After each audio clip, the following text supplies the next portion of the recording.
parle auto, 10h midi, Jean-Luc Moreau, Laurence Perrault. Bonjour tout le monde, bonjour à toutes et bonjour à tous. Bonjour Monsieur Monguéry, Jean-Luc. Pas tout à fait encore, hein. Ça fait un peu plus de 3 semaine. Ouais. Bon, la bonne nouvelle c'est que j'ai survécu, voilà. Mais la mauvaise nouvelle c'est que la grippe est très très sévère cette année. Alors je pense que ça n'intéresse personne, donc on va plutôt parler du sommaire de l'émission. Vous qui nous écoutez sur Sud Radio, évidemment, on n'est pas sur une émission médicale. On va parler bagnole, voiture, caisse, ce que l'on aime, mais pas seulement. Et on va en parler avec vous, bien sûr. On va déjà commencer par donner le numéro de téléphone de Aude au 0800 26 300 300 et de nombreux sujets, une fois de plus, ce matin avant midi. Oui, un petit sujet pour commencer qui me fait râler toutes les semaines pratiquement, puisqu'à chaque fois qu'on essaye des voitures récentes, on a les fameuses aides à la conduite.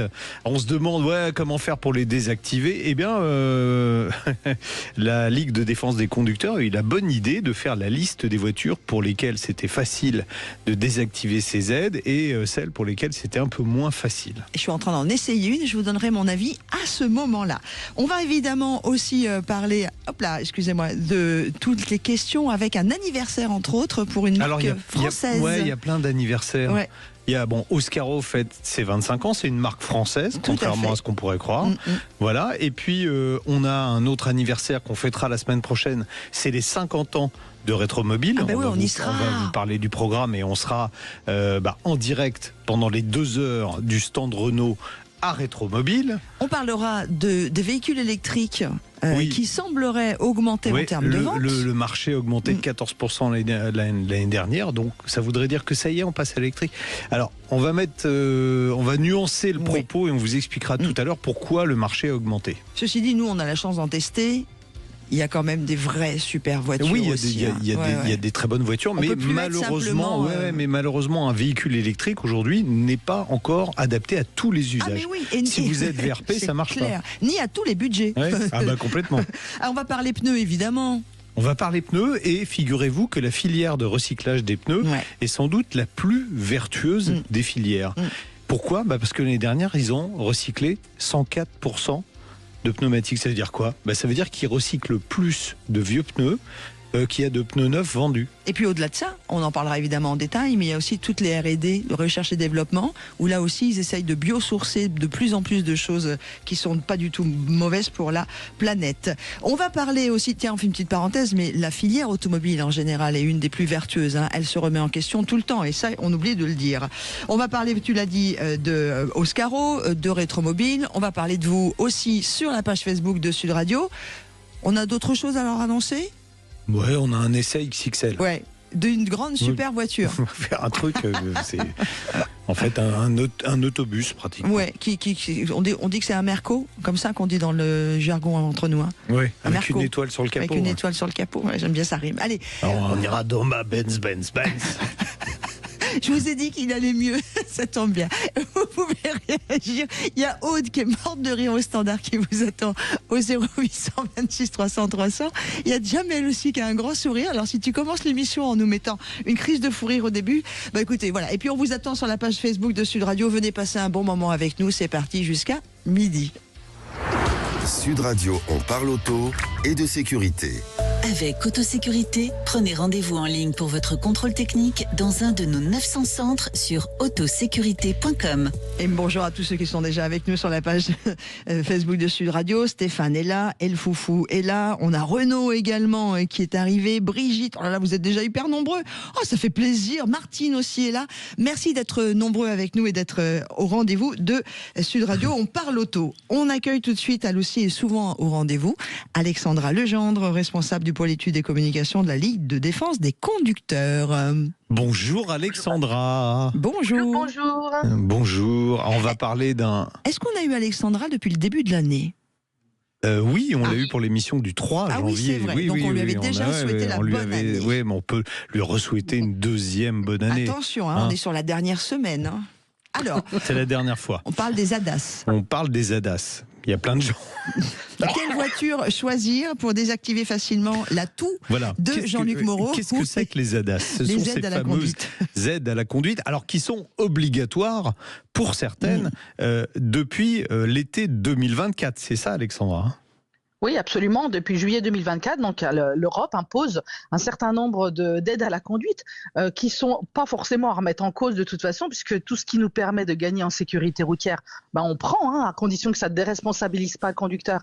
Et ça, c'est un des sujets malheureusement liés à ces aides à la conduite. Mais toutefois, si ça permet d'avoir moins d'accidents, nous, on peut dire que bravo. Sauf que non seulement c'est pas forcément le cas, mais en plus, ces aides, elles génèrent du stress, de l'anxiété, parce que vous avez votre volant qui va vibrer, vous allez avoir des alertes sonores à longueur de temps dans votre habitacle, et finalement on s'aperçoit que tout ça, ça peut devenir contre-productif. Et ça, pour nous, effectivement, à la Ligue de défense des conducteurs, c'est un gros problème. Elles sont souvent très intrusives, ces aides à la conduite. Par exemple, le maintien dans la file, la voie, avec les volants maintien dans la voie qui d'un coup va vous mettre un coup de volant. Alors souvent le réflexe, quand on a la voiture qui d'un coup va à droite ou à gauche, c'est de prendre le volant et de braquer dans l'autre sens.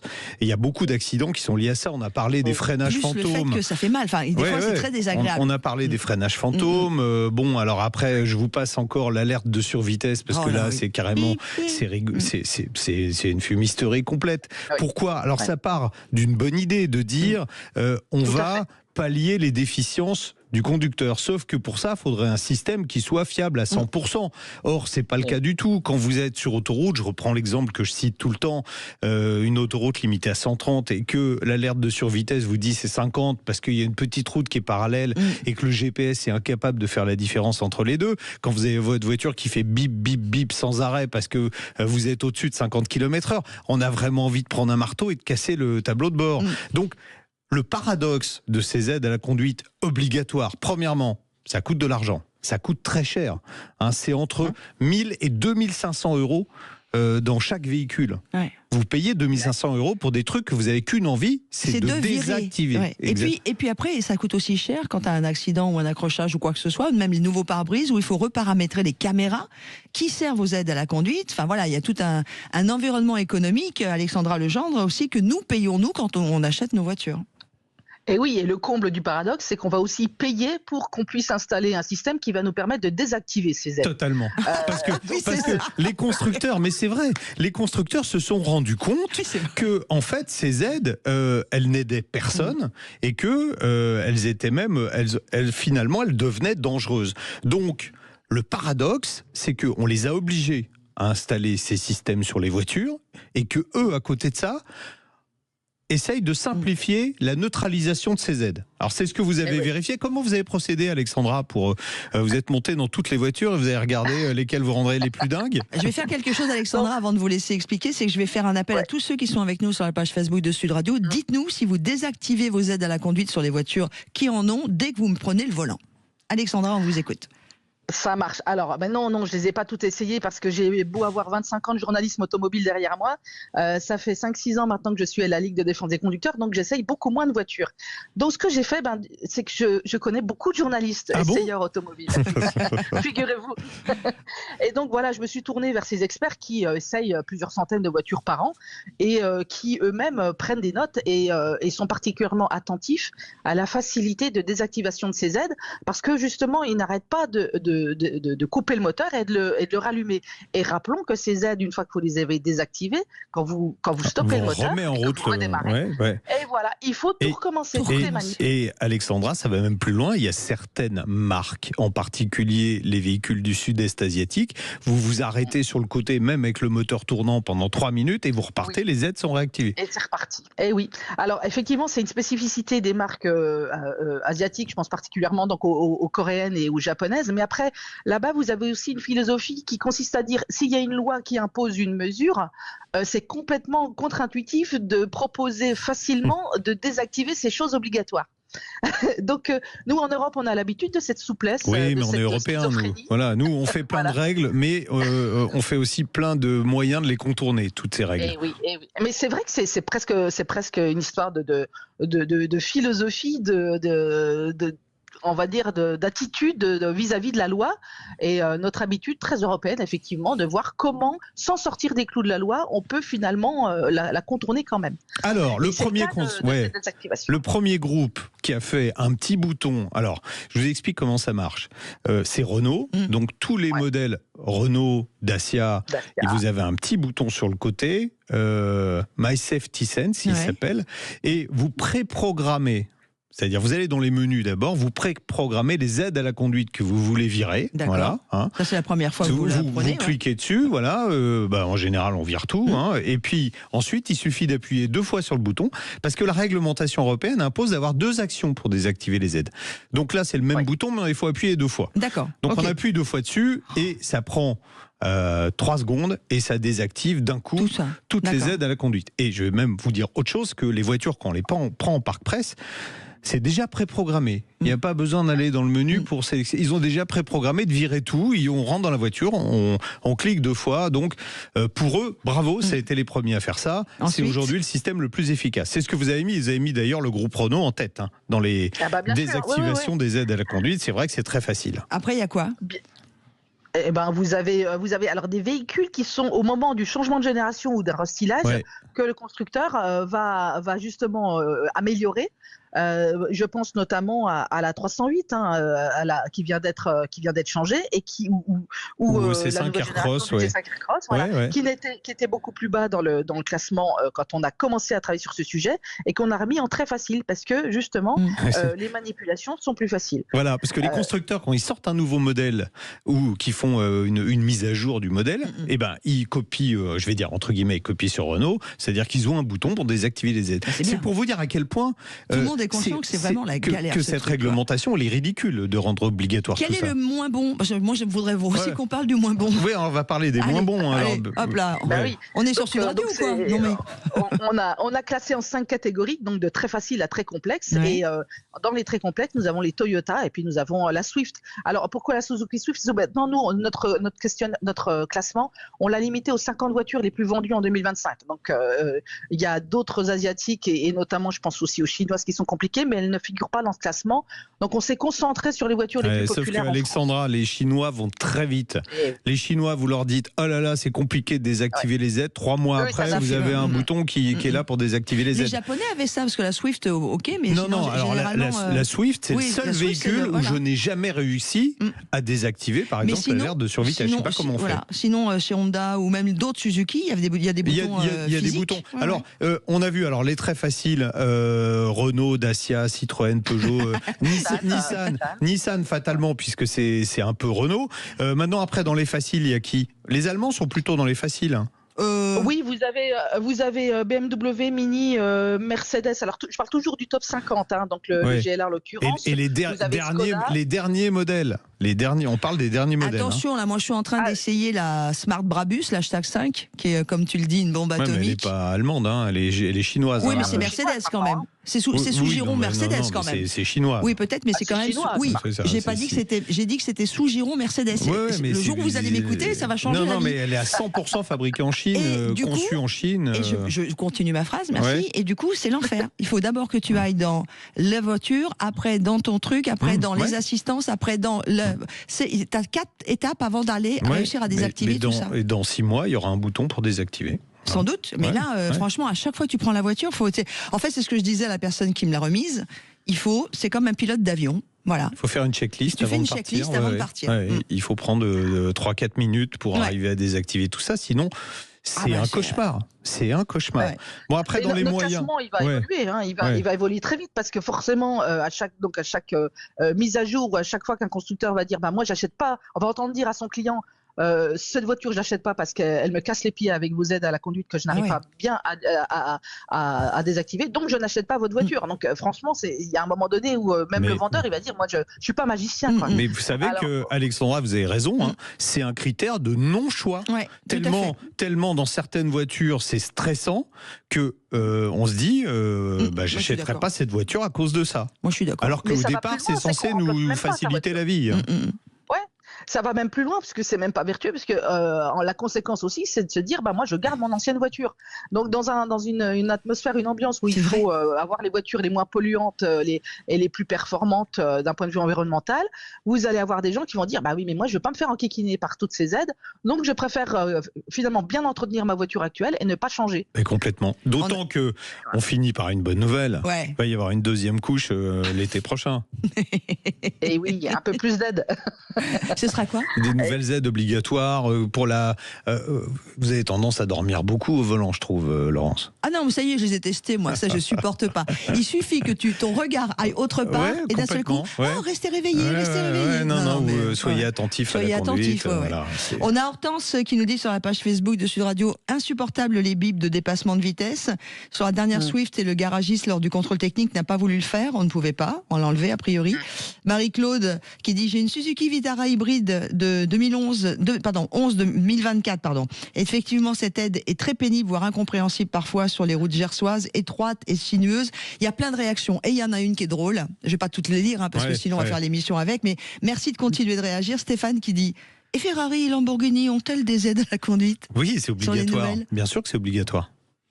Mais dans les journalistes automobiles qu'on a consultés, on a bien vu que toutes les marques étaient concernées. Et je crois même il y a un journaliste en Rolls-Royce qui a eu un problème de freinage fantôme. Enfin, donc vous voyez bien que... mais avec une Rolls fantôme alors. Tout le monde.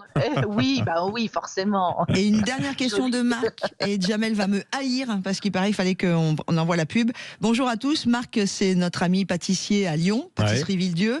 Une question qui serait intéressante à poser aux assureurs. En cas d'accident, est-ce que l'on peut être responsable si on a désactivé les aides à la conduite ?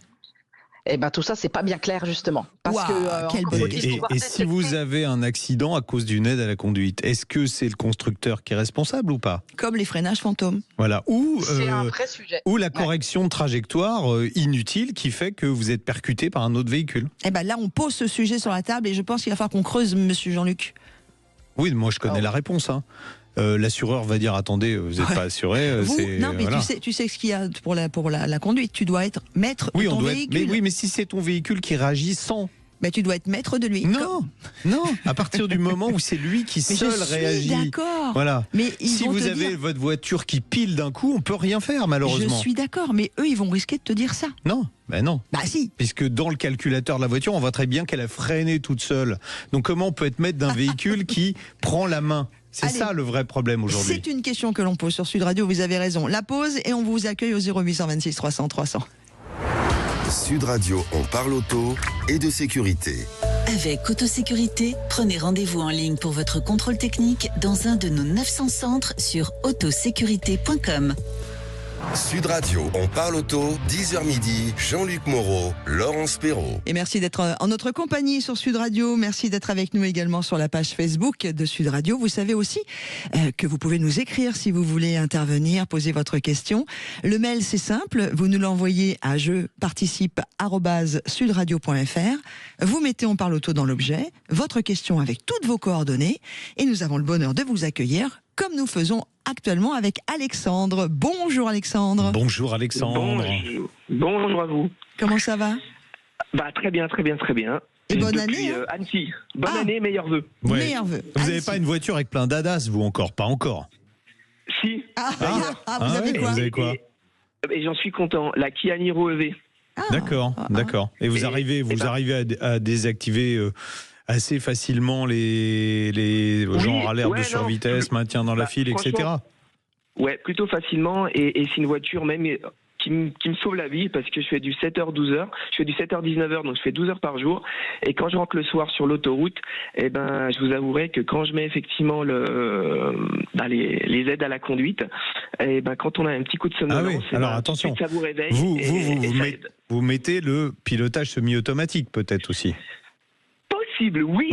Alors là, on rentre dans encore autre chose. Dans des voitures automatisées. Voilà, Je voudrais juste partager avant d'écouter Alexandre parce que c'est très joli. Moi, j'aime beaucoup vous qui êtes avec nous aussi tout le temps, mais également sur Sud Radio pour la page Facebook parce que vous nous mettez des choses qui me font mourir de rire. Celle-ci est très jolie. C'est Renaud qui nous a dit, toujours par rapport aux ADAS, je garde mon vieux C3 Picasso pas de problème d'ADAS. Et c'est surtout ma femme comme aide à la conduite. Sa femme, elle sonne. C'est mignon. Et je garde ma femme comme aide à la conduite. Je vous adore. Bon, Alors, Alexandre, vous avez une remarque super pertinente. Ouais. Et quelque part, je vais vous donner raison et quelque part, je vais vous donner tort. Alors, allez-y. C'est sûr, je me suis dit, il va donner tort quelque part. Enfin bon, je vais le dire. Parce qu'effectivement, lorsqu'on achète une voiture hybride rechargeable, on va l'utiliser en électrique en 100%, mais également en thermique. Et imaginons qu'on l'utilise très souvent en électrique. Une voiture qui va faire peut-être 100 000 km, on va utiliser peut-être en thermique, elle aura que 30 000 km et en électrique que 70 000 km. Mais lorsqu'on va la revendre, c'est comme si elle avait 100 000 km d'un point de vue thermique.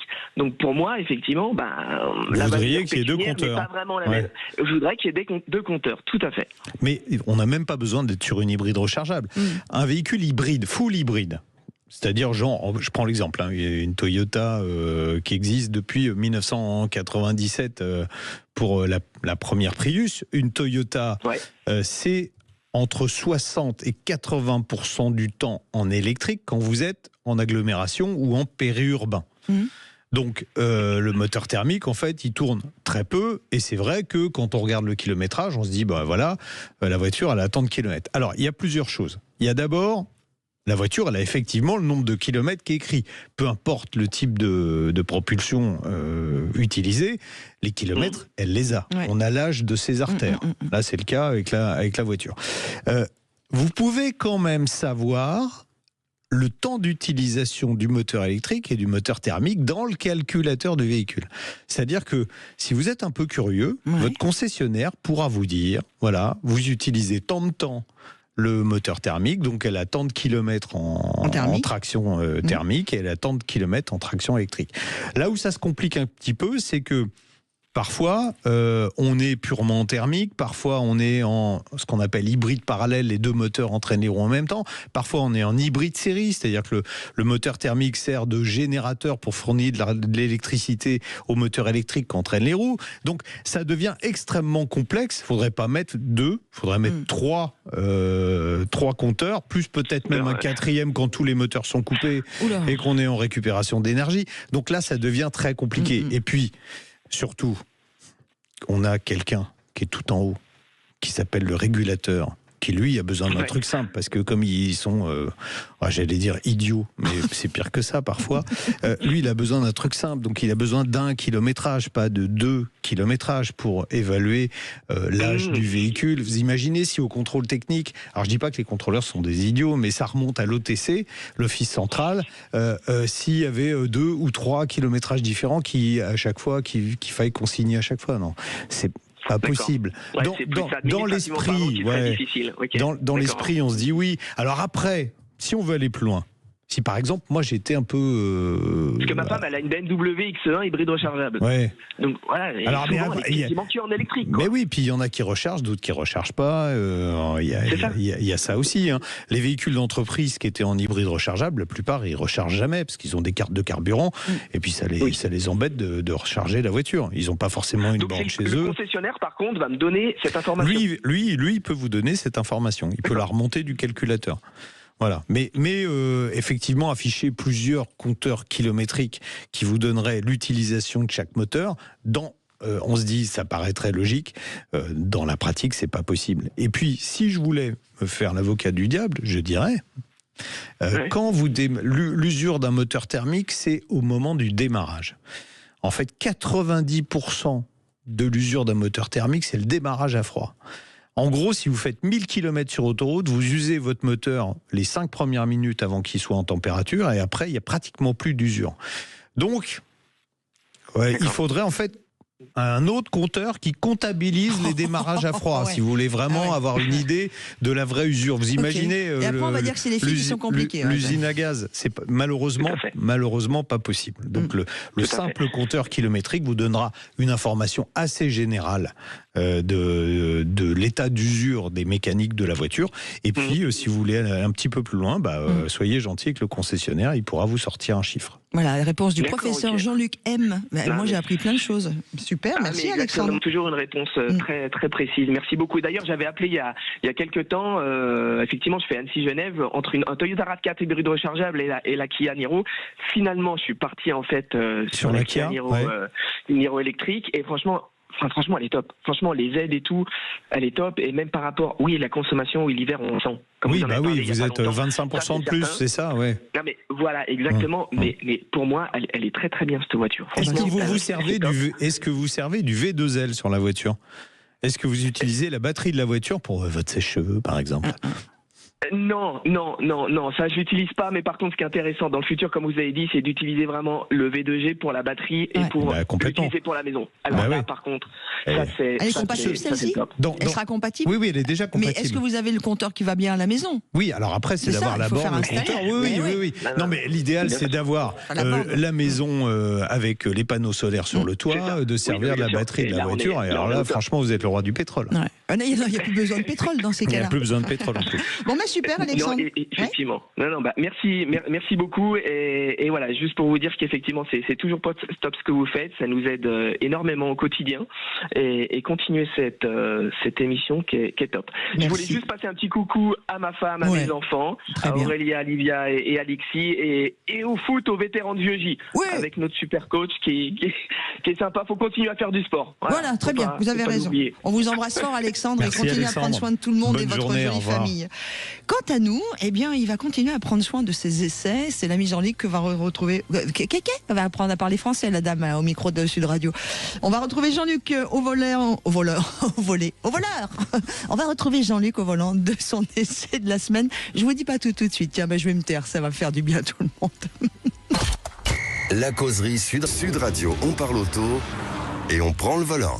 Et on va prendre ce volant, évidemment, avec notre ami Jean-Luc. Mais juste dans quelques minutes, on va parler aussi des ventes de voitures électriques qui, semble-t-il, ont augmenté. On fera évidemment un détail sur ce sujet. Mais tout de suite, l'ami Jean-Luc, vous allez nous proposer l'essai de la semaine qu'on va retrouver en partie tout de suite sur la page Facebook de Sud Radio et en entier sur la page YouTube. Alors qu'il n'est pas du tout une voiture électrique, c'est même un diesel. On adore. On essaye aujourd'hui le V250D. Alors ça s'adresse aux grandes familles ou aux professionnels qui ont besoin de transporter jusqu'à 8 personnes. On va dire que c'est un minivan, on le voit. Et besoin de transporter 8 personnes dans un univers un peu luxueux. Et il n'y a pas un choix très vaste sur le marché parce qu'il n'y a que Volkswagen et Mercedes qui font des modèles. Bon, Mercedes est quand même monté en gamme avec ce classe V.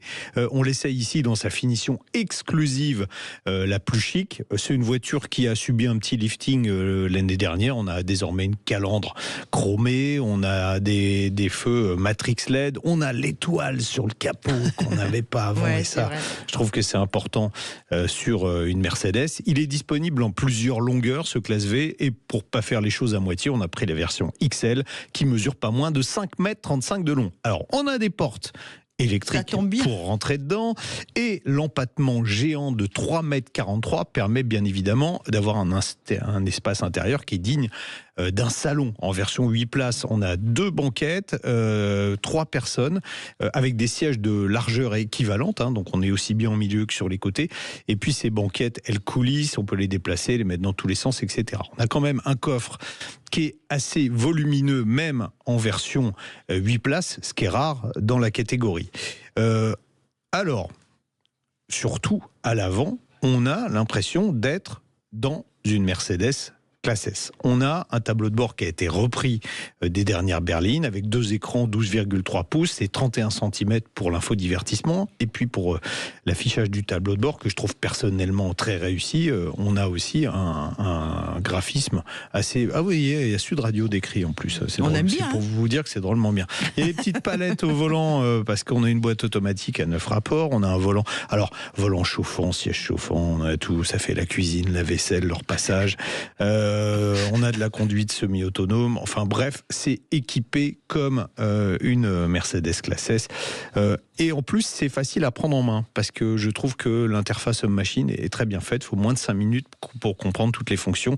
On a un écran tactile, on a un petit pavé aussi au milieu de la console centrale qui permet, par exemple, de désactiver les aides à la conduite de façon assez rapide.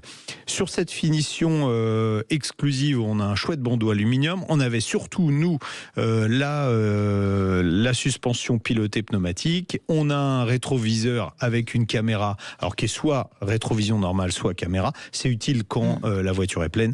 Et puis une Finition vraiment super chic avec du vrai cuir de vache dans la voiture et des sièges réglables dans tous les sens électriquement. Quand je vous dis que c'est luxe, c'est luxe. Sous le capot, je vous l'ai dit, on a un diesel, ce qui n'est pas idiot pour ce genre d'engin. Alors c'est un petit moteur entre guillemets de 2 litres mais qui développe quand même 190 chevaux et surtout 440 Nm du couple. Faudra ça pour traîner les 2,4 tonnes à vide de l'engin. Bon, certes, on a une position de conduite qui est un peu utilitaire. On a le sentiment d'être assis sur une chaise, mais on domine bien la route, c'est l'avantage. Et puis sur cette version dotée de la suspension pneumatique, on a quand même un confort qui est très bon, alors que sur les modèles avec les suspensions classiques, l'utilitaire se fait encore ressentir. Bon, dans la pratique, on a une position sport sur cette suspension, ça ne sert pas à grand-chose.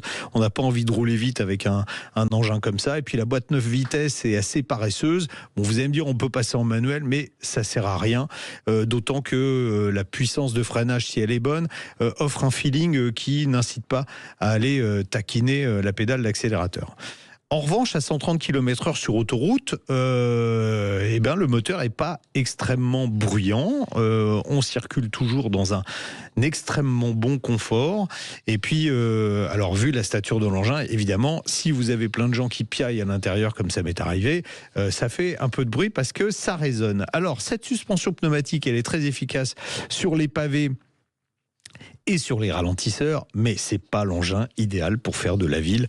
Vu sa stature, toutes les places de stationnement sont trop petites, c'est vraiment pas agréable du tout. On a, comme sur les Mercedes haut de gamme, sur le GPS, vous savez, une fonction qui vous indique spécial blonde, n'oubliez pas de tourner à droite c'est par là, et ça vous fait même le dessin sur la route pour être sûr. C'est de la réalité augmentée, ça c'est très bien. Et puis, alors, qu'est-ce qui est très bien également, c'est que en ayant fait de l'autoroute, en ayant roulé vraiment sans chasser le gaspille, je n'ai consommé que 7,9 litres au 100 de moyenne, d'où tout l'intérêt en fait du diesel se trouve là. C'est un véhicule qui est relativement économique. Un petit détail près, bon, déjà 2500 € pour la suspension pneumatique. Et si je vous donne le prix, alors asseyez-vous avant, voilà, 99 000 € sans les options.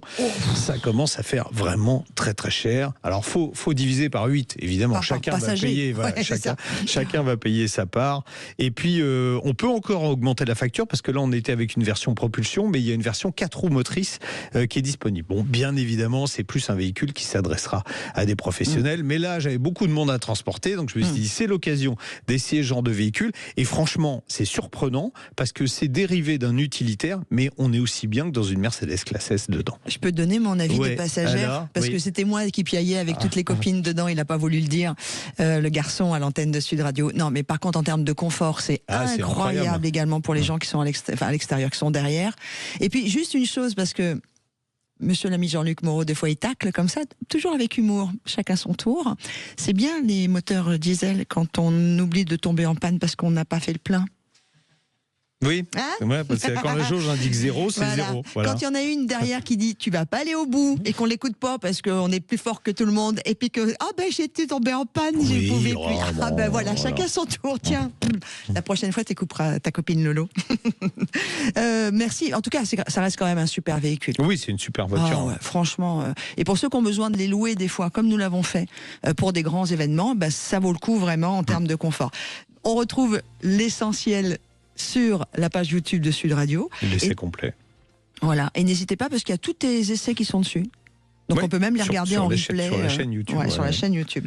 Allez, dans quelques instants, on va parler des ventes de véhicules électriques qui, semble-t-il, ont augmenté. Que cache ce chiffre ? C'est pas semble-t-il, elles ont augmenté. Mais que cache ce chiffre ? Voilà. Pourquoi elles ont augmenté ? On en parle en détail dans moins de 3 minutes. Sud Radio. Sud Radio. Parlons vrai. Parlons vrai. Sud Radio, on parle auto et d'environnement. Alors on va parler d'environnement effectivement avec ces ventes de véhicules électriques dans quelques instants, mais juste avant et avant d'accueillir notre invité Clément Molison, délégué général de l'Aver, je voulais vous poser la question, Jean-Luc, de Aouche sur la page Facebook de Sud Radio. Vous êtes très nombreux à intervenir. Il nous dit, pouvez-vous nous en dire plus de précisions sur les ZFE? Sont-elles vraiment supprimées suite au vote de la commission mixte paritaire sénateurs et députés? Alors, pas encore, mais on s'achemine effectivement vers le vote de cette loi qui va supprimer les ZFE au niveau national. Mais rien n'empêche un élu local, je prends typiquement l'exemple de Lyon, de Lyon, de Grenoble, de conserver une ZFE dans le périmètre de sa commune.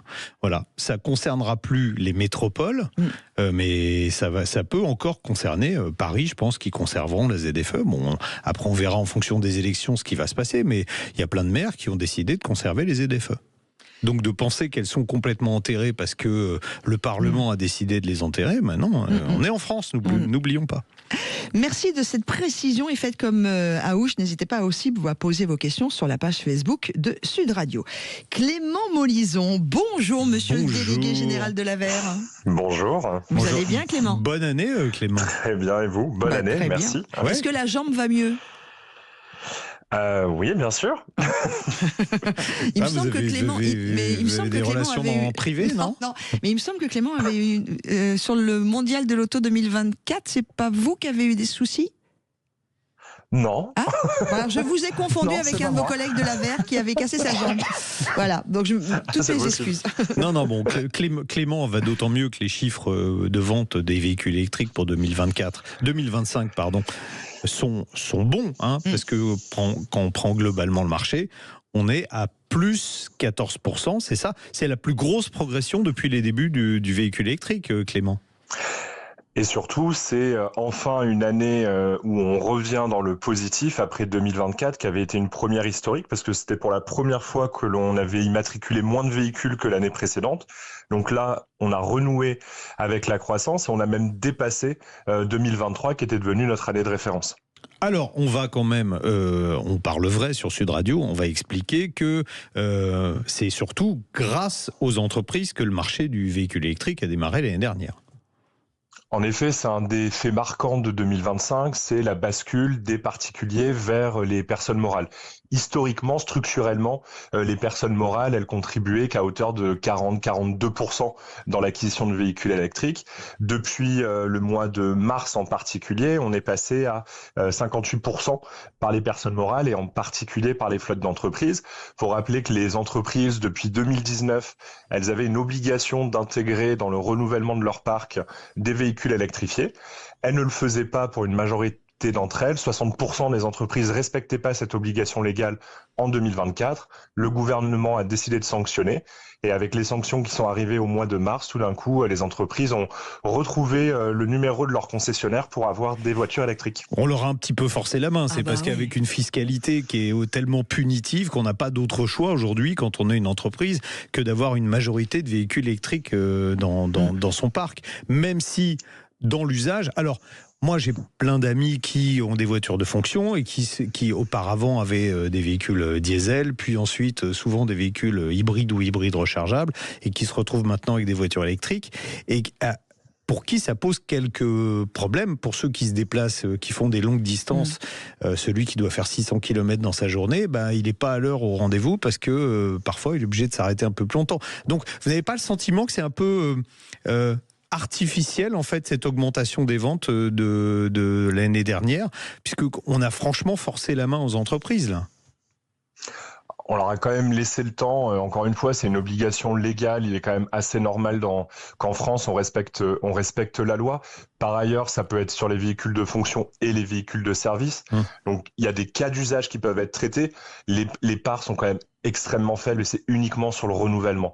Ensuite, sur la question des véhicules, notamment de fonction, une des problématiques, c'est que les entreprises amener beaucoup d'achats de véhicules hybrides rechargeables sans mettre la moindre politique de recharge à côté. Fait que c'est des véhicules qui, en conditions réelles, étaient utilisés en mode électrique 10 à 15% du temps, là où ça devrait être au moins 80% du temps. Et un hybride rechargeable utilisé 10% du temps, c'est plus polluant qu'une voiture thermique simplement. Donc ça n'a pas de sens d'avoir des aides sur la fiscalité pour des véhicules mal utilisés et qui derrière sont plus polluants. D'accord. En termes de TCO, parce que pour les entreprises, là on parle de total... Oui, vous voyez ce que je veux dire, TCO, coût total de possession. Voilà, coût total de possession. Aujourd'hui, on est d'accord, le coût de possession d'un véhicule électrique est inférieur à celui d'un véhicule thermique. Oui, complètement. Il y a sur quasiment tous les cas d'usage, on a un véhicule qui est plus rentable dès quelques années, largement en dessous du temps de la location longue durée, parce que quand même c'est souvent ce mode que les entreprises utilisent. Donc au-delà de la question d'une fiscalité punitive ou d'une écologie punitive, en réalité c'est aussi un regain d'investissement pour les entreprises qui, grâce à ça, vont quand même récupérer de l'argent. En revanche, c'est vrai que pour les gestionnaires de flotte, c'est un temps supplémentaire à y consacrer. Il faut se poser d'autres questions, parfois mettre en place des chartes pour la recharge. Donc c'est un petit peu plus de boulot, mais économiquement, les entreprises s'y retrouvent. D'accord. Les véhicules les plus vendus, est-ce qu'on a une idée les véhicules électriques les plus vendus? Alors, on va parler peut-être en entreprise, parce que c'est eux qui sont majoritairement les acheteurs, et ça permettra surtout d'alimenter à terme le marché de l'occasion, parce que pour les particuliers, le marché de l'électrique va se développer grâce à l'occasion. On n'a plus les moyens. C'est triste de le dire aujourd'hui, on n'a plus les moyens d'acheter un véhicule neuf quand on est un Français moyen. Hein, un moyen, plus alors, les moyens. Même, il faut quand même voir ce que l'on appelle Français moyen. 6 Français sur 7 achètent des véhicules d'occasion aujourd'hui. Le marché du neuf, il est pour moitié par des personnes morales et principalement par des entreprises, et pour l'autre moitié par des CSP+, donc des personnes avec un peu plus de moyens. Donc déjà, le Français moyen, il n'achète que des voitures d'occasion. Et la bonne nouvelle, c'est que ce marché en électrique, il est en train de se structurer. On a 178 000 voitures électriques qui ont été achetées sur ce marché de la seconde main en 2025, c'est une voiture d'occasion achetée pour 2 voitures neuves électriques achetées. Donc ça commence à être des volumes significatifs. Oui, puis c'est en hausse de 30%, c'est ça, oui. Exactement, et c'est également, vous faites bien de le rappeler, c'est en hausse de 30%. Donc là aussi, on commence à avoir des volumes intéressants.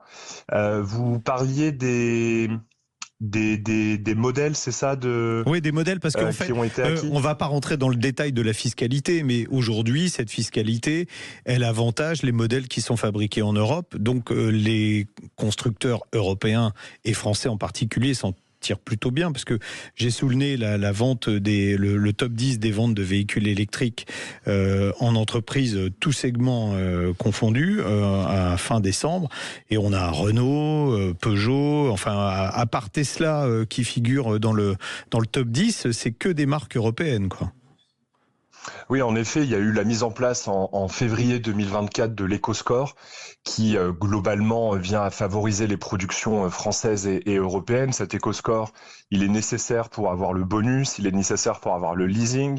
Sur les avantages en nature pour les entreprises, eh bien un véhicule qui n'est pas éco-scoré est traité de la même façon qu'un véhicule thermique. Donc là aussi, ça avantage les véhicules électriques produits en Europe. C'est vrai qu'il y a eu de la part du gouvernement, et on voit que l'Europe y réfléchit aussi dans ces dernières années, un peu plus de pragmatisme par rapport au mouvement entre régions du monde, et d'essayer de rapprocher les enjeux de transition énergétique, de production industrielle et les enjeux sociaux également. Ouais. Clément Molison, comment se situe la France par rapport aux autres pays, alors en Europe et dans le monde, en termes d'électrification du parc ? Alors la France se porte plutôt bien. En Europe, on fait partie des marchés les plus dynamiques. Néanmoins, il faut se le dire, on n'est pas sur la trajectoire prévue initialement. On voit globalement, notamment du côté des particuliers, il y a beaucoup d'attentisme. Le parc vieillit, les gens ne savent pas quoi acheter. On passe notre temps à tergiverser sur les décisions, à revenir d'une année à l'autre sur ce qui a été décidé. Et donc globalement, les gens n'achètent pas et attendent. Et ça pénalise pas que le marché de l'électrique, ça pénalise le marché automobile qui se porte mal depuis le Covid et qui n'a jamais réussi à renouer avec ses volumes antérieurs. Clément Molison, juste, il y a un objectif à 66% des véhicules électriques d'ici 2030. On est loin de pouvoir atteindre ce chiffre-là, de toute façon. Hein. C'est dans 4 ans. Hein. Alors, c'est sûr qu'il y a une marche encore importante. Néanmoins, il faut se le dire, 2025, ça a été l'année de tous les records, notamment entre septembre et décembre. 4 mois d'affilée, on a battu nos records de part de marché. Et en fin d'année, on peut dire qu'un véhicule sur 5 était électrique, un véhicule sur 4 était électrifié. C'est des parts de marché qui n'ont jamais été atteintes par le passé. Merci beaucoup d'être intervenu sur Sud Radio, Clément. Eh bien, on espère que 2026... Alors, moi, je suis pour une neutralité technologique, mais je trouve que le véhicule électrique a du sens pour certains usages. Oui, mais vouloir faire du 100% électrique, je trouve Bah non, Pas que c'est une on est bonne d'accord. idée. Voilà. Et puis ça n'ira pas à tout le monde. Et puis tout le monde n'a pas les moyens d'acheter une voiture électrique aujourd'hui, quelle que soit la qualité. Il y a aussi encore des choses à prendre, mais on voit quand même qu'il y a une évolution. On est sans doute dans un virage. Merci beaucoup Clément Molison, d'avoir été avec nous. Dans quelques instants, on va parler de pneus. Ce sera juste après le retour de l'info sur Sud Radio, car il est bientôt 11h. Sud Radio, on parle auto et d'environnement. Présenté par Back to Car, première marque de pièces auto recyclées et garantie à vie. Sud Radio, on parle auto, 10h midi, Jean-Luc Moreau, Laurence Perrault. Ravi de vous retrouver si vous nous rejoignez juste à l'écoute de Sud Radio à 11h. Bienvenue aux nouveaux écoutants, auditeurs, comme dit notre ami Maxime de Sud Radio et de On Parle Auto, avec un joli programme de nouveau pour cette prochaine heure. Et on va commencer sur un cocorico et en tout cas un coup de chapeau à la filière des pneumatiques. Exactement, on va parler d'Alia Pure qui recycle les pneumatiques. On va vous expliquer comment ça fonctionne, ce qu'on fait avec les vieux pneus, puisque ça a progressé par rapport à ce qu'on faisait il y a 15 ou 20 ans. Et surtout, c'est une filière qui est très vertueuse, puisqu'on recycle plus de pneus qu'on en vend dans l'année. Non, c'est vrai. Puis on a souvent le sujet avec Dominique Stemfeld du syndicat national du pneu. Ça bouge vraiment beaucoup dans cette filière. On va parler alors ça on va y être nous en direct samedi prochain, mais on va y être toute la semaine. C'est Rétromobile. Rétromobile, 50 ans. 50 ans de Rétromobile. Ça me fait mal de dire ça, mais bon, voilà. Pourquoi t'as vécu le premier? Non, t'étais trop jeune. J'ai pas vécu le tout premier, mais j'ai vécu dans les premiers. Voilà. Oui, puis t'étais né au tout premier. Oui, moi aussi d'ailleurs. J'étais né au tout premier, effectivement. Et puis on va faire un coup de chapeau à notre ami Jules Boscherini, notre spécialiste entre autres du sport, mais pas que, qui est un passionné de Bugatti, parce qu'il y aura des Bugatti. Et on a vu arriver... on a vu arriver l'autorail. On en parlera tout à l'heure avec Romain Grabowski, qui est le directeur du salon. C'est vrai qu'il y avait déjà une épopée avant même le début du salon. C'est quand même un autorail qui a traversé la France par la route. Anniversaire, on continue avec Oscaro. Qui fête ses 25 ans. Ah, il est tout jeune. Ouais, Oscaro, une société française. On va faire quand même des cocoricots, 2 anniversaires et des choses bien françaises et on est fiers de tout ça. Et Bugatti, c'est français. Ouais. Même si Ettore Bugatti au départ était un petit peu italien, mais bon, voilà. Mais la marque est française, quoi. Exactement. Bon, en tout cas, c'est un bon moment qu'on va passer ensemble. Et puis tiens, puisque on n'oubliera pas demain d'aller à la traversée de Paris. Voilà, janvier, je veux 5000 francs. La traversée de Paris en ancienne. Oui, en ancienne. Oui. Et puis je vais faire un cocorico aussi, puis un coup de chapeau à ce magazine qu'on a reçu, Porsche. Voilà, ça s'appelle Ferdinand. On fait un petit coucou, vous savez pourquoi? Merci Jamel d'avoir mis la caméra en grand, parce que oui, il parle de nous. Alors il parle beaucoup de Porsche, mais on est dedans en disant que c'est la meilleure émission d'automobile de France et du monde peut-être et de l'univers. Et de l'univers, exactement. Merci au rédacteur en chef de Ferdinand, donc le magazine qui vient de sortir pour les amoureux des Porsche et ceux qui veulent en savoir plus sur la marque allemande. Allez, on y va? C'est justement un anniversaire aussi. Ouais. C'est les 60 ans de la Porsche 912. Bah tiens, c'est marqué dessus, c'est comme sur le Porsche. Voilà, la Porsche 912, version 4 cylindres de la 911, qui était la mal aimée et qui aujourd'hui finalement a une certaine reconnaissance et écrit aussi dessus. Oui. Alors, on aime beaucoup ce magazine, allez le chercher dans tous les bons kiosques. Allez, c'est parti maintenant, on parle pneu.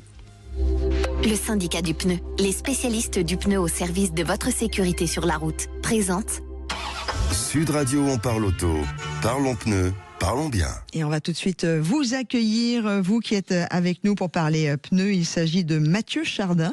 Bonjour Mathieu. Bonjour madame.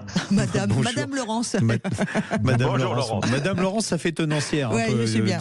Dame Laurence, c'est bien. Dame Laurence, c'est Ouais. bien. Vous êtes, vous, directeur Mathieu général d'Alia Pure. Expliquez-nous Alia Pure ce que c'est. Alors Alia Pure, c'est un éco-organisme, c'est le principal éco-organisme du pneumatique. Et en fait, notre métier, c'est de mettre en œuvre le principe qui existe en France depuis maintenant 25 ans, c'est la responsabilité élargie du producteur. Alors, qu'est-ce que ça veut dire? Ça veut dire que tous les fabricants de n'importe quel produit doivent prendre en charge la fin de vie de leur produit. Et nous, on le fait pour le pneumatique maintenant depuis presque un quart de siècle. Il faut dire que quand on achète un pneu neuf ou quand on achète un grille-pain ou quoi que ce soit, on a une éco-participation au moment de l'achat qui, normalement, sert au recyclage. C'est la même chose pour les pneus, on est d'accord? Alors, toutes les entreprises qui mettent sur le marché du pneumatique en France doivent effectivement verser une éco-contribution. Cette éco-contribution, elle sert à financer la collecte auprès de 40 000 professionnels de l'automobile. Cette collecte est gratuite donc. Et puis, une fois que les pneus sont collectés, ils sont regroupés sur des plateformes un petit peu partout en France. Ils sont triés et puis valorisés avec différentes voies de valorisation. Oui, d'ailleurs, ils deviennent quoi les pneus que mon garagiste démonte lorsqu'il les change? à part un petit puits dans le jardin de Laurence avec des nains autour. Voilà. Une fois que votre garagiste a démonté le pneumatique, d'abord Aliapur va venir le chercher dans un délai de 6 jours, ce qui est assez remarquable. Hein. Oui, c'est ça, un délai moyen de 6 jours. Ensuite, il va être transporté sur des plateformes. Et là, la première opération, c'est qu'il va être trié. Et pourquoi il va être trié? C'est parce qu'il y a à peu près un pneu sur 5 qu'on va pouvoir valoriser dans sa fonction de pneumatique. C'est probablement des pneumatiques qui ont été démontés pour une raison ou pour une autre un peu prématurément et on les réutilise donc dans leur fonction. On les réutilise tels quels? Voilà, on les réutilise. Donc ils ont une deuxième vie, c'est du pneu d'occasion. Ils ne sont pas rechappés, ceux-là. Hein. Voilà, c'est du pneu de réemploi. Ouais. On s'assure bien entendu qu'ils sont conformes au code de la route. Et ils peuvent satisfaire un certain nombre de consommateurs. D'accord. Et puis il y en a une autre partie qui est broyée. Et ces broyats en fait servent à la fois comme combustible dans des cimenteries par exemple, ou ils sont réinjectés dans la fabrication d'objets en caoutchouc. On fait aussi des terrains, je me souviens, on faisait des terrains de sport et on peut, dans certains cas même, alors même si c'est un petit peu compliqué chimiquement, réutiliser le noir de carbone des vieux pneus pour faire des pneus neufs. Voilà, ça c'est une technique tout à fait d'avenir, c'est que est en train d'être mise au point une technique de pyrolyse, c'est-à-dire qu'en fait on monte en température très élevée les pneumatiques en absence d'oxygène. Et on en récupère à la fois du noir de carbone, de l'huile et puis du gaz qui sert à chauffer l'installation. Et le noir de carbone produit est maintenant de plus en plus réinjecté dans des produits et demain dans des pneumatiques sans dégrader la performance du pneumatique. Bon alors, à la lumière des chiffres, on se rend compte qu'il y a de moins en moins de gens qui font des puits avec les pneus comme Laurence dans son jardin parce que vous recyclez plus de pneus qui s'en vendent dans l'année. Voilà, on a une très bonne connaissance en fait du réseau de tous les professionnels de l'automobile en France. Ils savent qu'on est efficace en termes de délai de collecte et donc ils nous font confiance depuis 25 ans pour aller chercher les pneus. Et il y a plus de pneus qui nous échappent en France, qui est, je vous entendais faire des cocoricots, je pense que c'est une belle réussite française. Oui, je pense qu'on peut le dire. Hein. Oui, en plus il y a cette opération, on en a déjà parlé, mais 0 égale 8. Alors, expliquez-nous, parce que 0 égale 8 en mathématiques, alors sauf si tu mets le 8, sauf si tu mets le 8 parallèle, horizontal, et ça fait 0 égale l'infini. Ouais. Non, mais ça a retenu votre attention, ce qui était l'objectif. En fait, il y a une nouvelle disposition du Code de l'environnement depuis le 1er janvier 2024 qui permet en fait à tout consommateur de rapporter jusqu'à 8 pneus par an chez n'importe quel professionnel de l'automobile en France gratuitement sans obligation d'achat. C'est-à-dire si je vais dans un centre auto et j'arrive avec les puits du jardin de Laurence, ils sont obligés de les prendre. Voilà, le même code de pas en rouge et en blanc. Même pas en rouge et en blanc. J'ai des grands puits. même pas en rouge et en blanc. Et effectivement, ces professionnels de l'automobile, vous les reprendront gratuitement sans obligation. Alors, pourquoi est-ce qu'il y a des endroits, j'ai vu aux journaux télévisés cette semaine, des endroits où il y a des pneumatiques dans des décharges sauvages. Comment ça peut exister encore, ça, si on peut rapporter des pneus gratuitement chez les revendeurs? C'est plus facile de les jeter dans le champ d'à côté que de les prendre et d'aller. Voilà, il y a des gens qui resteront feignants et qui penseront qu'à eux et pas au reste. Et on risque quoi d'ailleurs à acheter ces vieux pneus comme ça?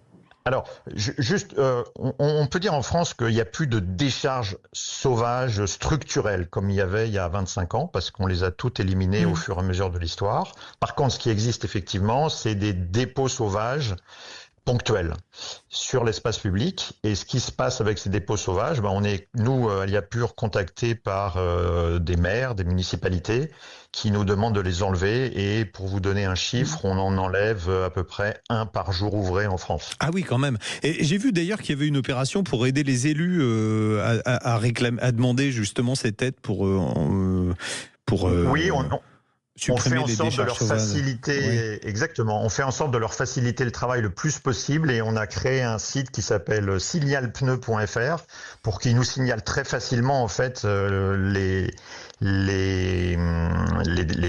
décharges sauvages, quoi. Les dépôts ponctuels sur l'espace public et on vient les chercher gratuitement quand c'est le cas. Est-ce que j'ai le droit de revendre moi mes vieux pneus sur Internet ? Alors, si vos pneus usagés sont conformes au code de la route, vous avez le droit de les revendre. Bien entendu, charge à vous de bien vous assurer qu'ils sont conformes au code de la route. Et puis qu'ils sont encore pas trop usés, ou pas trop vieux surtout. Et pas trop vieux par rapport à la date limite. Absolument. Ce qui est important, Mathieu Chardin, vous qui êtes directeur général d'Aliapur, c'est, on le disait sur la filière du pneu, mais je pense qu'on peut insister sur la filière en général automobile, qu'on défend beaucoup sur Sud Radio et en particulier dans On Parle Auto, est quand même l'une des plus extraordinaires en termes de tout ce qui est recyclage, économie circulaire, et c'est vraiment la filière qui bouge le plus. Oui, on a une réputation d'être une filière dans le pneumatique qui a fait vraiment son travail environnemental, c'est-à-dire que avec un taux de collecte de plus de 100%, un taux de recyclage matière de 50%, un délai de collecte de 6 jours, on a effectivement plutôt une bonne note dans l'ensemble du panorama environnemental français. Non, c'est vrai, il faut le dire. Ben oui, il faut le dire. Il faut dire les choses quand elles sont bien. Chapeau. On n'a juste pas dit qu'est-ce que ça coûte de jeter un vieux pneu comme ça dans la nature. Alors, si vous arrive l'étrange idée de vouloir jeter un pneu dans la nature, eh bien vous êtes passible d'une amende de catégorie 4, c'est-à-dire 750 €. Et puis il faut vous dire qu'il y a de plus en plus de municipalités qui mettent des caméras à des endroits sensibles. Voilà. Ouais, et c'est très bien. D'accord. Voilà, c'est très bien. Parce que c'est pas difficile de ramener un pneu, quoi. En plus, on a des déchetteries un peu partout. Enfin, on peut les ramener. Est-ce que vous recyclez les pneus qu'on a autour du ventre avant les vacances ? Alors ça, moi j'ai la solution si tu veux. Ça s'appelle le sport. Ceux-là, je vous conseille de les recycler effectivement par vous-même. Mais je vais te faire travailler, mon ami Jean-Luc. Merci beaucoup. Mathieu. Oui. Je vous en prie. Vous voulez dire quelque chose, mais... Oui, non, je voulais dire qu'effectivement, entre les 40 000 professionnels de l'automobile et les 1600 déchetteries, il y a vraiment le dispositif en France pour apporter ces vieux pneus. Et nous, après, on se charge du reste. Et puis, vous pouvez toujours compter sur On Parle Auto et sur Sud Radio pour vous donner la parole et diffuser ces informations importantes. Merci beaucoup. Merci Mathieu. Merci à vous. Bon week-end. Journée. Merci Mathieu Chardin, directeur général d'Aliapur, qui était en direct avec nous sur Sud Radio. Nous sommes en direct ce matin.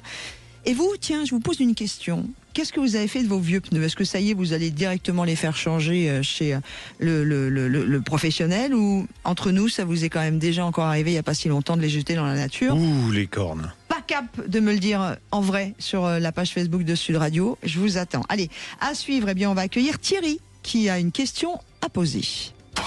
Sud Radio, on parle auto. Parlons pneus, parlons bien. Avec le syndicat du pneu, les spécialistes du pneu au service de votre sécurité sur la route. 10h midi, Jean-Luc Moreau, Laurence Perrault. Et on continue évidemment d'être avec vous. Vous êtes nombreux sur la page Facebook de Sud Radio à continuer de réagir et de partager, puisque c'est vraiment vous également qui faites cette émission. Et puis vous êtes nombreux aussi à nous envoyer régulièrement vos mails. Vous n'hésitez pas, vous continuez. Avec Jean-Luc, on adore passer nos soirées. Alors, chacun chez soi, que les choses soient claires. À vous lire. Vous nous envoyez je participe @sudradio.fr, c'est l'adresse mail. Votre nom, évidemment, toutes vos coordonnées, votre question, et vous mettez bien on parle auto dans l'objet du mail. C'est ce qu'a fait Thierry, qui nous a écrit, qui nous rejoint maintenant au 0826 300 300. Bonjour Thierry. Bonjour Thierry. Bonjour Laurence, bonjour Jean-Luc. Alors on va préciser que c'est un ami de Thierry qui a écrit pour lui, parce que peut-être il n'osait pas. Et ensuite, on a Thierry au téléphone. Il a une jolie histoire à nous raconter. Alors déjà, ça part déjà d'une voiture que moi j'adorais quand elle est sortie. Je pense que j'aurais pu en avoir une. Parce que j'adore cette voiture.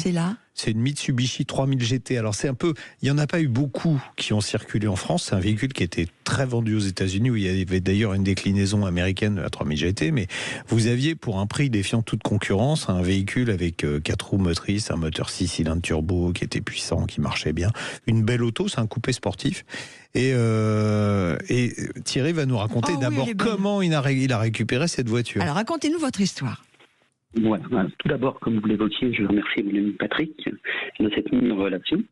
Donc je fais une première partie de ma vie dans l'automobile, puisque j'ai été apprenti mécanicien, puis responsable après-vente.